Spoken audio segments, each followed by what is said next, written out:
आप देख रहे हैं मीडिया टुडे 24। मैं आपके साथ जफर हसन सिद्दीकी। सजाए काला पानी, नाम सुनकर ही आदमी की रूह कांप जाती थी। यहां ऐसी जिंदगी दी जाती थी कि कैदी खुद मांगते थे मौत की दुआ। काला पानी यानी कि मौत, और चारों तरफ हिलोरे मारता पानी। यहां से कोई भी कैदी शायद ही बचकर जा पाता था। यह जेल अंडमान निकोबार आइलैंड की राजधानी पोर्ट ब्लेयर में बनी हुई है। इसे ब्रिटिश सरकार ने भारतीय फ्रीडम फाइटर्स को सजा के तौर पर कैद रखने के लिए बनाई थी, जो कि दिल्ली से हजारों किलोमीटर दूर थी और समंदर में भी 1000 किलोमीटर अंदर पानी के अंदर थी। यह काला पानी के नाम से बदनाम थी। इस जेल को सेलुलर जेल भी कहा जाता है, क्योंकि इस जेल में कैदियों के मेलजोल को रोकने के लिए अलग अलग कोठरियां बनी हुई थी, जिन्हें सेल कहा जाता था, और सभी कैदियों को अलग अलग सेल में रखा जाता था। इन कोठरियों की तादाद 694 थी। इस जेल में रहना बहुत ही मुश्किल और तकलीफ देह था। कैदियों को भरपेट खाना नहीं मिलता था। वक्त से काम पूरा ना करने पर कैदियों को सख्त सजा दी जाती थी। इस जेल में रहने की वजह से कई कैदी फिजिकली और मेंटली टूट जाते थे। कई कैदियों ने आत्महत्या भी कर ली। इस जेल में कैदियों को भयंकर यातनाएं दी जाती थी। इस तरह की जेल और सजा का मकसद ब्रिटिश सरकार का विरोध कम करना और आगे से किसी को सरकार के खिलाफ आने से रोकना था। इस जेल में बंदियों पर अत्याचारों के खिलाफ महात्मा गांधी और रविन्द्रनाथ टैगोर ने भी आवाज उठाई थी, और इसी जेल में अंग्रेजों ने विनायक दामोदर सावरकर को भी रखा था। हम लोगों ने तय किया कि क्यों ना काला पानी की जेल में अपनी टीम भेजी जाए और देखा जाए कि अंग्रेज यहाँ कैदियों को कितनी यातनाएं देते थे।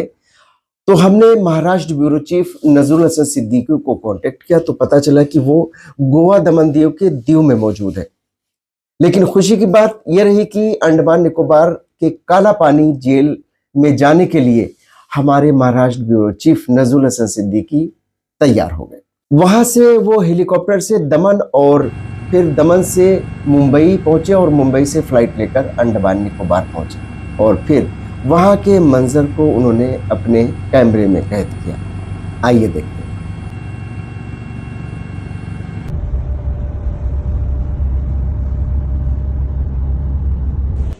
इसको हिंदी में बोलते हैं टिकटिकी। तो ब्रिटिश रूल के हिसाब से जिस किसी भी कैदी को फ्लॉगिंग किया जाएगा, इनको सबसे पहले टोटली नेकेड करते हैं। नेकेड करने के बाद इनके दोनों हाथ और दोनों पांव को स्टैंड के साथ लॉक किया जाएगा। एक बार हाथ और पांव लॉक करने के बाद पीछे बटक्स की ओर एक कॉटन क्लॉथ रखा जाएगा, जिसको आइदर बेल्ट या फिर रस्सा वगैरह से टाइट से बांध दिया जाएगा, ताकि ये लोग मूवमेंट ना कर पाए। Then punishment start. अब जो भी पनिशमेंट देता है, ब्रिटिश ऑफिसर हो, जमादार, टेंडर, पेटी ऑफिसर, जो भी बिलोंग करता है, मैक्सिमम कोड़े, मैक्सिमम स्टिक्स इनके बटक्स की ओर एक ही जगह पे मारते हैं। अब देखिए, कंटिन्यूसली एक जगह पे कोड़े पड़ने से क्या होगा, अगर स्किन फट जाए, चमड़े फट जाए, तो उनको डबल पेन होता है। नीचे लेट नहीं पाएगा, बैठ नहीं पाएगा, चल फिर नहीं पाएगा, टॉयलेट नहीं कर पाएगा, ऐसे बहुत सारे प्रॉब्लम्स को फेस करते थे। ये जो है बाकी फ्रीडम फाइटर्स जो मौजूद था ना, उनके लिए भी एक लेसन थी, और जो न्यू कमर्स था उनका स्पिरिट को तोड़ने के लिए भी ऐसे पनिशमेंट देते थे। और इसमें सबसे बड़ी प्रॉब्लम क्या थी कि ये जल्दी हील नहीं होगा, क्योंकि जैसे जैसे लोग बैठने की कोशिश करेगा ना, स्किन स्ट्रेच होता जाएगा, पेनफुल होता जाएगा। उसी तरह आप लोग यहाँ पे देख सकते हो पनिशमेंट ड्रेस। देखिए, जेल के अंदर हर एक रूम में एक एक कैदी को ही रखते थे। इनको क्या था, उस जमाने में आपस में बातचीत करना, मेलजोल करना कोई पॉसिबिलिटीज नहीं था। सपोज ये लोग कभी आपस में कहीं बातचीत करता हुआ पकड़ा गया, या फिर किसी ब्रिटिश ऑफिसर्स के साथ किसी ने आर्गुमेंट कर ली, काम करने से रिफ्यूज करता है, ऐसे केसेस में उन दिनों एक पनिशमेंट पीरियड डिक्लेयर करते हैं, उनको एक ड्रेस बनाता है, जिसको इस तरफ में देखिए बोरे का बना हुआ ड्रेस है। अब ड्रेस पहनने से क्या होगा, इनके ऊपर itching reaction, skin disease, allergy, rashes, ऐसे बहुत सारे प्रॉब्लम होते थे। नॉर्मल ड्रेस, ये जो पीछे मॉडल में आप लोग देख रहे हैं, ये नॉर्मल ड्रेस है। जो भी जैसे भी खड़े हैं वैसे ही खड़ा रहेगा। मेरे एक्सप्लेनेशन के बाद आप लोग आगे आके देख सकते हो। आप लोग पहले समझ लीजिए मैं क्या समझाना चाहता हूँ। तो ये नॉर्मल ड्रेस है। इस नॉर्मल ड्रेस के साथ साथ यहाँ पे जो पनिशमेंट्स होते थे, उनमें से 3 फिटर्स यहाँ पे दिखाए गए। पहला फिटर है चेन फिटर। मुझे ध्यान दीजिए, आप लोग यहाँ उधर नीचे छोड़ दीजिए, मुझे ध्यान दीजिए, आपको समझ में आ जाएगा। चेन फिटर में क्या है, कमर में एक चेन डाला जाएगा, जिसको पांव के एंड तक चेन के ही साथ जोड़ता है। अब चेन क्या है, फ्लेक्सिबल होने की वजह से ये लोग एटलीस्ट बैठ सकते हैं, खड़ा हो सकता है, चल फिर सकते हैं। लेकिन बाकी दो में आप लोग जब देखेंगे ना, देख सकेगा चेन की जगह पे कमर में रिंग डाला हुआ है और उस पे पाँव के एंड तक जो है बार को जोड़ता है, यानी कि रॉड को जोड़ता है। रॉड जब बेंड नहीं होगा तो क्या होगा, ये लोग अपना घुटनों को बेंड नहीं कर पाएंगे, घंटों जो उनको ऐसे ही करना होगा। और एडिशनल जो है लास्ट वाली जो बार क्रॉस बार फिटर्स में पाँव के बीच में एक रॉड भी डाला हुआ है, इससे क्या होगा, पाँव को नजदीक भी नहीं कर पाएगा। तो ये 3 फिटर्स जो इस जेल के अंदर पनिशमेंट के तौर पर उनको ज्यादा देते थे। ये नेक रिंग, जैसे आज हम लोग आई कार्ड यूज करते हैं, उस जमाने में इसको यूज करते थे। अभी जिनको पीछे दिखाई नहीं दिया, एक बार आके देख कर फिर बाहर आइए, फिर मैं आपको रूम ले जाऊंगा। सर जी, फिलहाल अभी हम जहाँ पे है, ये जेल का नंबर 7 विंग का निचला हिस्सा, इसके ऊपर वॉच टावर तक आप लोगों को जाना है। तो हर एक रूम यहाँ पे इक्वल साइज का था, 13.5 फीट बाई 7.5 फीट की थी साइज। और इन सभी रूम में एक कॉमन चीज आप लोग नोटिस करोगे, होगा इसका लॉकिंग सिस्टम। बिल्कुल right hand side L shape में बना हुआ इसका लॉक सिस्टम है, ताकि अगर कोई कैदी अंदर मौजूद, उनके हाथ में चाबी भी मिले तो क्या होगा, अंदर से हाथ बाहर तक पहुंच नहीं पाएगा खोलने के लिए। उस हिसाब से जो है सारे रूम्स के लॉक सिस्टम को बिल्कुल बाहर बनाया गया।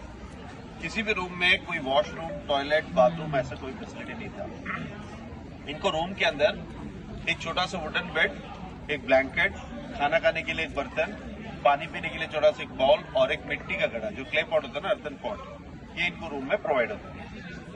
तो जनरली जब मॉर्निंग आवर्स पे इनको रूम से बाहर लाते थे, उस दौरान हर विंग के सामने में ओपन शेड भी था, जिसपे 15 से 20-25 कैदी टॉयलेट, बाथ ये सारे यूज करते थे। लेकिन जब शाम को एक बार अंदर लॉक हो गया, उसके बाद अगर इनको टॉयलेट वगैरह करनी थी तो उसी क्ले पॉट को यूज करना था, उसी मिट्टी के घड़े को यूज करते हुए पूरी रात अंदर रहेगी। नेक्स्ट डे मॉर्निंग इसका क्लीननेस वगैरह होगा। Ground floor, first floor, second floor, 3 floor का सेलुलर जेल। इन तीनों फ्लोर को देखिए एक सेंट्रल टावर के साथ जोड़ा गया है, जो ये कनेक्टिंग प्लेटफॉर्म। तो जो प्लेटफॉर्म है ना, वो अभी परमानेंटली फिक्स हुआ, अदरवाइज से रिमूवेबल करके कभी जरूरत पड़े तो उसको हटाने के हिसाब से बनाया गया है।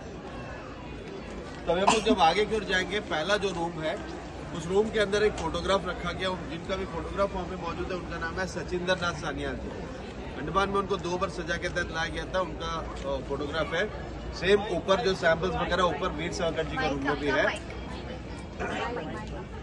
मैं अभी चेंज हो जाऊंगा, मैं दूसरा को वेंडर कर दूंगा। ऊपर जब जाएंगे आप लोग, ऊपर में देखेंगे वीर सावरकर जी के रूम, उसके बाद सीधे ऊपर वॉच टावर जहाँ पे व्यू पॉइंट है। ओके।